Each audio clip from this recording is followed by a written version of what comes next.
বেঙ্গলের কান কখনোই খুব বড় হবে না, ছোটোর মধ্যে হবে। দেখুন, দেখলে আপনারা বুঝতে পারবেন। শর্ট হাইট আর লেন্থও কিন্তু শর্ট।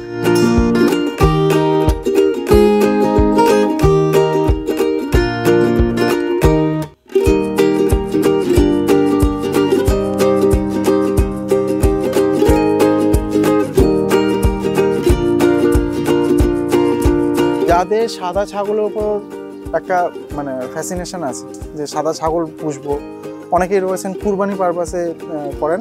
তোতাপুরি হলো, দেখুন সবাই তো তোতাপুরি পুষতে পারে না, সবাই হায়দ্রাবাদি পুষতে পারে না, অনেক দামি ছাগল। সেক্ষেত্রে সাদা রঙের ব্ল্যাক বেঙ্গল ছাগল দিয়েও কিন্তু আপনারা ফার্মিং করতে পারেন।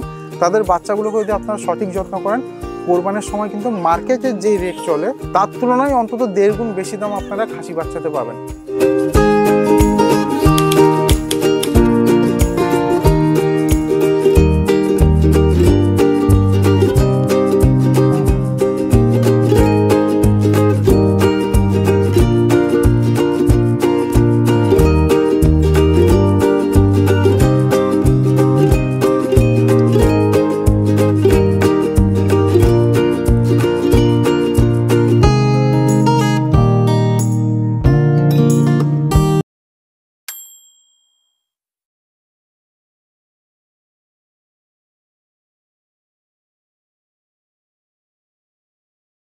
নমস্কার বন্ধুরা, আশা করি সবাই অনেক ভালো আছেন। আজকে আমি রয়েছি উত্তর দিনাজপুরের রায়গঞ্জে একটি ছাগলের খামারে। তো খামারি দাদার সঙ্গে প্রায় 1 বছর আগে আমার একটা বন্ধুত্বপূর্ণ সম্পর্ক হয়।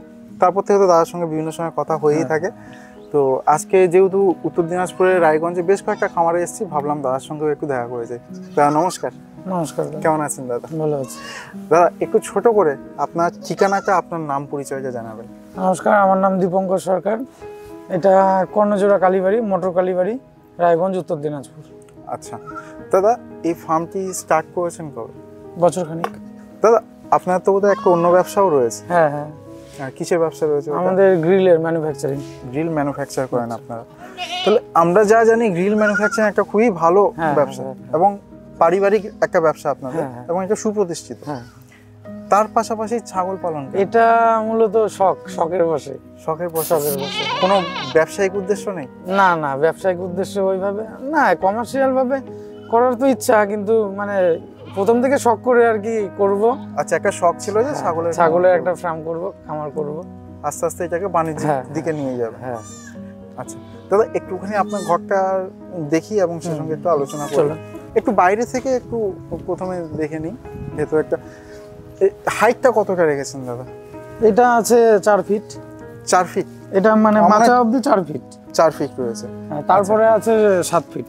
তার উপরে রয়েছে 6.5 7.5 বা 7। আচ্ছা দাদা, এইভাবে কভার করে দেওয়ার কারণ? আমরা তো জানি যে যত আলো বাতাস খেলবে গ্যাস গন্ধ থাকবে না, কিন্তু আপনি এরকম না। এখন ঠান্ডার দিন তো, মানে হাওয়া যাতে না ঢুকতে পারে কোনো। শীতকালের জন্য আপনারা এটা করেন, বাকি সময়টা গরমের দিনে খুলে দেওয়া হয়। গরমের দিনে খুলে দেওয়া হয়। আর ভেতরে এইভাবে কি প্রতিদিন পরিষ্কার করা হয়? প্রতিদিন খুব পরিষ্কার বন্ধুরা, আপনারা দেখলেই বুঝতে পারবেন। দাদা নিচেটায় কি দিয়েছেন? ইট দেওয়া আছে, ইট বিছানো আছে। আচ্ছা আচ্ছা। তো বন্ধুরা এরকম হলে কি হয়, ঝাঁটটা দিতে সুবিধা হয়। আর অনেকে কি করেন, নিচে যা কাঁচা মাটি রাখেন, কাঁচা মাটি রাখলে যেটা হয়, মাটি অনেক সময় সোক তো করে, দীর্ঘদিন সোক করলে কিন্তু ওখান থেকেও একটা গ্যাস গন্ধ হয় প্রথম। আর দ্বিতীয়ত হচ্ছে সহজে কিন্তু ঝাঁট মারা যায় না, অনেক মানে মাটি নরম হয়ে যায়, তখন ঝাঁট মারতে গেলে সহজে কিন্তু মারা যায় না। আর এরকম শক্ত থাকলে সহজে পরিষ্কার করা যায়। বেশ সুন্দর কাঠের মাচা করেছেন। হ্যাঁ, কাঠের মাচা। আচ্ছা আচ্ছা দাদা, সিঁড়িটা এখান থেকে আবার এরকম পাকা করেছেন কেন? পাকা বলতে ঠিক এটা ওই ঢালাই করা ছিল তো ওইদিকে, ওটা ভাঙা। এটা সিঁড়িটা যাতে আরো অনেকটা জায়গা নিয়ে থাকে, মানে ওদের উঠতে যাতে অসুবিধা না হয়, সেই জন্য এইটা এরকম। সেই সঙ্গে বন্ধুরা, যদি এরকম মানে কাঠের নিচে বা যদি আপনি বাঁশের করেন, তার নিচে সোজাসুজি মাটির সংযোগ না থেকে যদি কোনো একটা ইট বা কংক্রিটের ওপর করেন, সেক্ষেত্রে কিন্তু বাঁশটা পচে না। মাটির সংযোগে থাকলে কিন্তু অনেক সময় বাঁশ বা কাঠ আস্তে আস্তে, কাঠ হলে ঘুম ধরে যায়, বাঁশ হলে পচে যায়। তো এরকম একটা পাকা কিছুর উপর রাখতে পারলে বেশ ভালো হয় কিন্তু। আচ্ছা দাদা, একটু ভেতরটাও দেখবো আমরা। বাহ, বেশ সুন্দর দাদা, অনেক লাইটও রেখেছেন এখানটায়। দাদা এরকম আলাদা আলাদা করেছেন, অবশ্যই আমরা বুঝতে পারছি, অনেক ভিডিও করেছি প্রেগন্যান্ট ছাগলের জন্য, বাচ্চা ছাগলের ব্রিডারের জন্য সব। আর দাদা এখানকে বালি দেওয়ার উদ্দেশ্য কি? বালি দেওয়ার উদ্দেশ্য ওদের যে নাদিগুলো আছে হ্যাঁ ওগুলো বালির সঙ্গে মিশে যাবে, ঝাড়টার দিতে অসুবিধা, আচ্ছা মানে বারবার ঝাড় দিতে হয় বালি থাকলে। এটা হলে কয়েকদিন নিয়ে ইন্টারভালে কয়েকদিন পর পর দিলেও হয়। আচ্ছা, আর এছাড়া যেটা মূত্র, হ্যাঁ ইউরিনটা ওটা শুষে নেয় নিচে চলে যায়, তাহলে দুর্গন্ধ আসলেই কোনো দুর্গন্ধ হয় না, বা আমরা তো সেরকম কিছু বোধ করছি না, অনেক পরিষ্কার, আসলে অনেক খোলামেলা। দাদা প্রায় বছরখানেক ছাগল পালন করছেন, হ্যাঁ কি মনে হয় ছাগল পালন করে কি আসলে একটা লাভজনক অবস্থায় আসা যেতে পারে? হ্যাঁ হ্যাঁ অবশ্যই। আচ্ছা, তো অনেক প্রজাতির ছাগল হয়, হ্যাঁ আপনি এই ছোট প্রজাতির ব্ল্যাক বেঙ্গল ছাগল কেন? ব্ল্যাক বেঙ্গলটা আমাদের এখানে চলবে, কিন্তু ওই বড় জাতের তোতাপুরি, যমুনাপুরি ওগুলো চলবে না, মার্কেটিং হবে না, মার্কেট নেই না। তো বন্ধুরা দেখুন, স্থান ভেদেই কিন্তু ছাগলের জাত নির্বাচন করতে হয়। হতে পারে আপনার ওখানে বড় জাতের ছাগল চলে, এখানে চলে না, তো এই জিনিসগুলো খেয়াল রাখতে হবে। শুধু অন্য কেউ করছে এবং তিনি সফল বলে আমিও বড় ছাগল নিয়ে করব, এটা করলে কিন্তু খুব ভুল হবে। তার কারণ হচ্ছে দেখা যাচ্ছে আপনি যেই সঠিক দামে আর কি বড় ছাগলটা বিক্রি করার কথা সেই দামটা এখানে পাবেন না, কারণ তার ডিমান্ড নেই। দোকানে যে সমস্ত ছাগলগুলো এখানে বিক্রি হয় সবই দেশীয় কালো ছাগল, হ্যাঁ black Bengal, pure black Bengal. আচ্ছা, আপনি ব্ল্যাক বেঙ্গল ছাগলগুলো কোথা থেকে সংগ্রহ করেছেন? আমাদের এখানে লোকাল থেকে ফার্ম থেকে সংগ্রহ করেছেন? ফার্ম থেকে, পাড়ায় বাড়ি থেকে, গ্রাম থেকে। আচ্ছা, ব্ল্যাক বেঙ্গল ছাগলের জন্য আসলে বেশি দূর দৌড়াতেও হয় না, যেহেতু এটা পশ্চিমবঙ্গের ছাগল, পশ্চিমবঙ্গের বিভিন্ন স্থানেই কিন্তু সহজেই একে পাওয়া যায়। আচ্ছা, ব্ল্যাক বেঙ্গল ছাগল আপনি পালন করে আপনার মানে রোগ ব্যাধি সম্পর্কে কি আইডিয়া হচ্ছে? ব্ল্যাক বেঙ্গলের রোগ ব্যাধি কম। হ্যাঁ, ওরা খায়ও কম। আজ অব্দি এই এক বছরে কি কোনো রকম মহামারী এসেছে যে মানে কোনো একটা পার্টিকুলার রোগে ধরাধর সব ছাগল? আমার ভ্যাকসিন প্রথম থেকেই ভ্যাকসিন করা, তো ভ্যাকসিনেশন, আচ্ছা, পিপিআর, গুড ফক্স সব করা ছিল, ওই জন্য আমি বুঝতে পারিনি ওরকম কিছু। আচ্ছা, তো ছাগল দেখলাম মোটামুটি রোগ হয়, পাতলা পায়খানা, জ্বর, সর্দি, খুব স্বাভাবিক, এগুলো হয়। তো আমরা এত পরিষ্কার পরিচ্ছন্ন একটা হেলদি লাইফস্টাইল লিড করার পরেও আমাদেরও তো শরীর খারাপ। হ্যাঁ, তো শরীর খারাপ আসবে বন্ধুরা, কিন্তু মেইন যেন মহামারী না আসে, এই জিনিসটা আমাদেরকে একটু খেয়াল রাখতে হবে। তার জন্য ভ্যাকসিন মাস্ট। বেশ কিছু ছাগল আপনার খুব সুন্দর, তো এরকম সৌন্দর্যের কারণে মানে আমি দেখেছি ছাগল কিন্তু সৌন্দর্যের উপর একটা ভালো দামে বিক্রি হয়। হ্যাঁ, এই সৌন্দর্যের জন্য আপনি কি করছেন? খাবার দাবার ঠিকঠাক মেনটেন করলে। কিরকম যদি একটু বলেন মেনটেন বলতে? মেনটেনের মধ্যে সকালবেলা যেমন শুকনা টাইপের খাবার দিই, আচ্ছা, 12টা 1টার দিকে দানাদার খাবার, আচ্ছা, 3টার দিকে ঘাস, হ্যাঁ, এই করে 3 টাইম খাবার দিই আমরা। আচ্ছা, বর্তমানে কত ছাগল আছে এখানে? এখানে বাচ্চা বাদে মোটামুটি 55খানার মতো আছে। বাহ, আর মা ছাগল কটা এর মধ্যে? মানে মা ছাগলই 55টার মতো, প্রায় 55টা। বাহ, এ তো খুবই সুন্দর। আচ্ছা দাদা, ব্ল্যাক বেঙ্গল ছাগল নাকি বছরে 2বার করে বাচ্চা দেয়? হ্যাঁ, বছরে 2বার। আপনি 2বার করে পাচ্ছেন? বছরে 2বার পাচ্ছেন? বছরে 2বার, 150 দিনে বাচ্চা দেয় ওরা। তাহলে বছরে 2বারই হচ্ছে? হ্যাঁ, বছরে 2বারই হয়। ওই মাঝখানে আমরা ওই হিট মানে প্রথম বাচ্চা দেওয়ার পরে 1 মাস গ্যাপ রাখি আর কি, মাঝখানে গ্যাপ রাখি যাতে বাচ্চাটা দুধ পায় ভালো। আচ্ছা, এই জন্য। আচ্ছা, দুধের কোনো অসুবিধা হয় কিনা? না না, দুধের অসুবিধা? 2টা 3টা বাচ্চা দেয়, 2টা বাচ্চা দেওয়াই ভালো। 2টা বাচ্চা দিলে সুন্দর। আচ্ছা, 3টে হলে তখন একটু দুধের, তখন একটু ধরে ধরে খাওয়াতে হয়, এটাকে ধরতে হয়, ওটাকে ধরতে হয়। আচ্ছা, ফার্ম পরিচালনার জন্য আপনারা কি কাউকে হায়ার করেছেন নাকি আপনার? হ্যাঁ, আমাদের ওই কাকিমা আছে। আচ্ছা, উনি দেখাশোনা করেন? সারাক্ষণ থাকে, আমরাও থাকি। আচ্ছা, আপনারা বলতে কে কে থাকেন? আমি আর দাদা। আপনি আর দাদা? আচ্ছা দাদা, আর ভিটামিন মিনারেল মিক্সচার এই সমস্ত জিনিস কি ইউজ করেন? হ্যাঁ, মিনারেল মিক্সচার দানাদার খাবারের মধ্যেই থাকে। আচ্ছা, ভিটামিন তেমন ঠিক না, ওই ওদের বাচ্চার 1 মাস আগে আর 1 মাস পরে ওই ক্যালসিয়ামটা খাওয়ানো হয়। আচ্ছা, আচ্ছা দাদা দেখুন, এমন তো হতে পারে না যে আপনি ফার্ম করছেন আর সব স্মুথ চলছে, কিছু না কিছু চ্যালেঞ্জেস তো নিশ্চয়ই রয়েছে। সে তো হয়, হ্যাঁ। যেমন আপনার কি মনে হচ্ছে এই ঠান্ডাতে যেমন আমার একটু কষ্ট হলো। আচ্ছা, ঠান্ডাতে এখন বাচ্চাদের খুব কষ্ট হচ্ছে। ওকে, তার জন্য এই ঘরে সব লাইট, লাল বাল্ব দিয়ে দিয়ে সব ঘরটা গরম করতে হচ্ছে।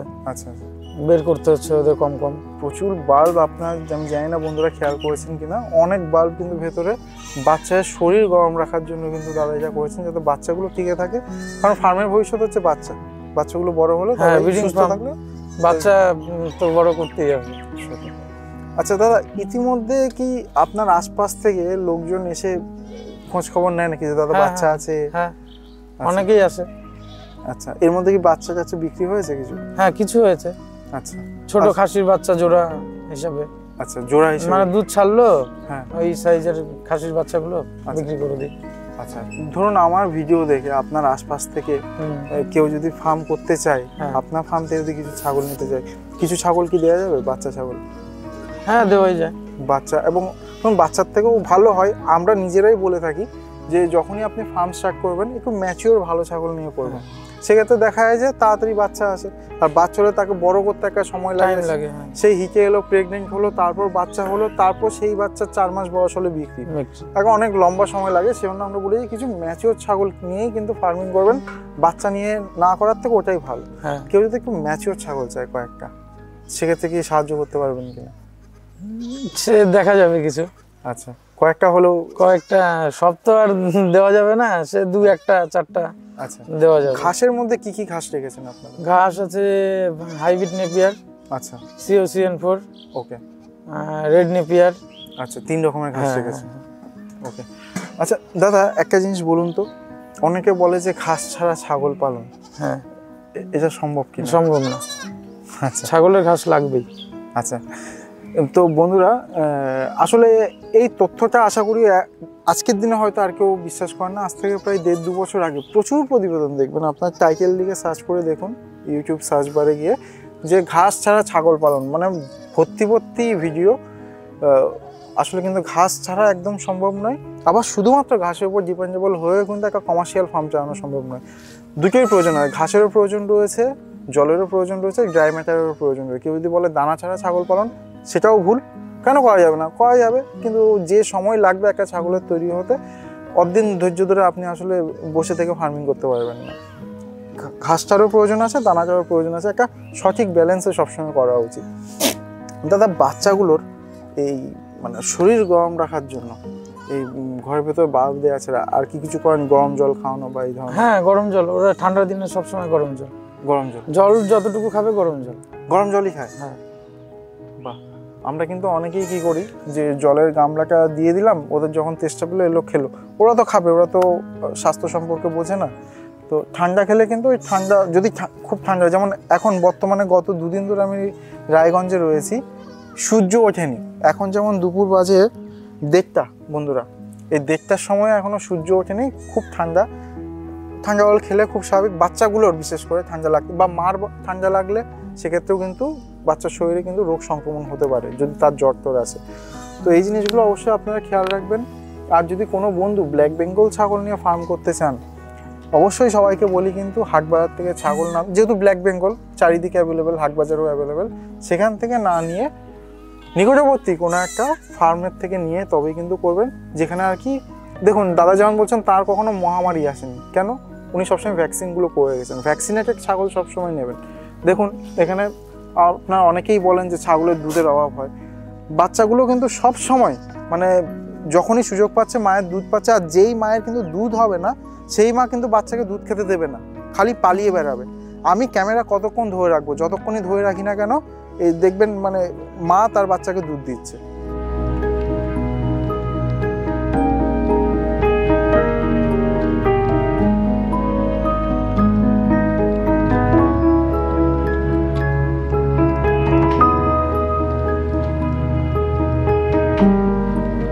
কাকিমা কি করছেন? এই যে ছাগলের নাকে তেল দিচ্ছি। নাকে তেল দিচ্ছেন? হ্যাঁ, সর্দি লেগে গেছে। সর্দি লেগে গেছে বলে তাই তেল দিচ্ছেন?